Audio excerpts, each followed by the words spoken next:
Why have I got pain?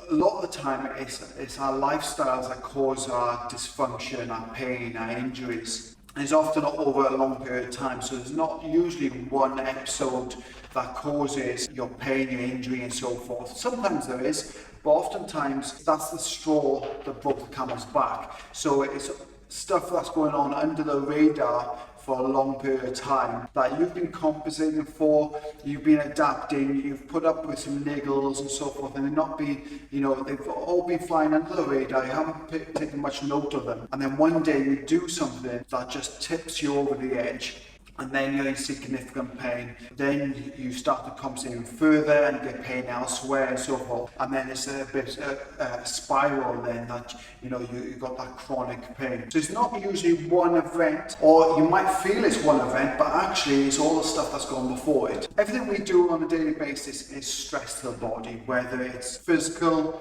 emotional or chemical. So physical being the posture you hold throughout the day, the repetitive movements you do, past injuries, sport, training, those are all kind of physical stress to the body. Then you've got your emotional stress, whether that's what's going on in your relationships, work stress, your just lifestyle is so busy, you've got things pulling from social media, you're seeing the news, there's so much going on. That's emotional stress. So that also affects you and presents itself physically as well. So you often find that your shoulders are always hunched up, tense, you're grinding your teeth, you're clenching your jaw. These are all the physical manifestations of that emotional kind of stress. And even if you don't feel like you're stressed, in today's society, we've all heard about fight or flight.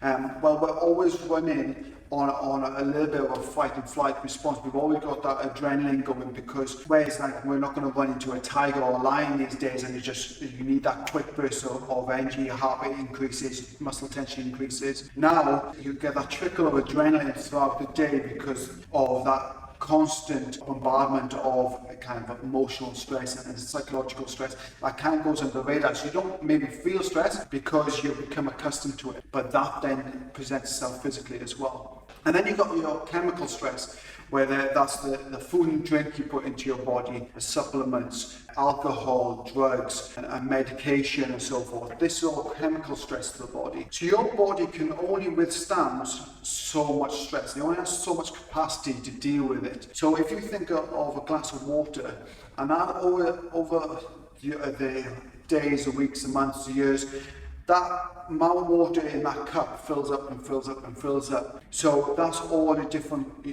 stresses, emotional, chemical, physical, builds up to a certain point when it overflows. And that's usually when you start feeling pain.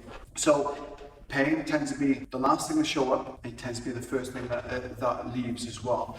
That's why you tend to find that actually it's our lifestyles that are causing our pain and dysfunction rather than one traumatic event.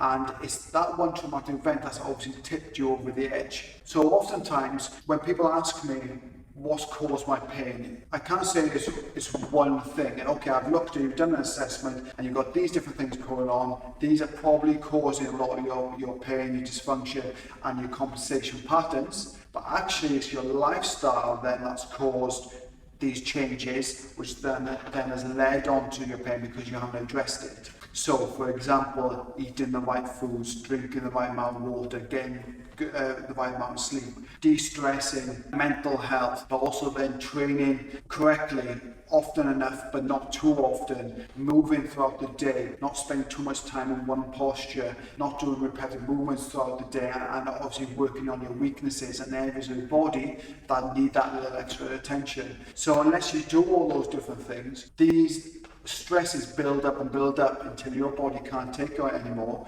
and then you have significant pain. So you might even feel like you have little niggles and little pain over time, and these are like the alarm bells, but usually we don't take any notice. We just take some pain medication, mask the problem until we can't compensate further. So oftentimes that's why you're in pain or have some dysfunction.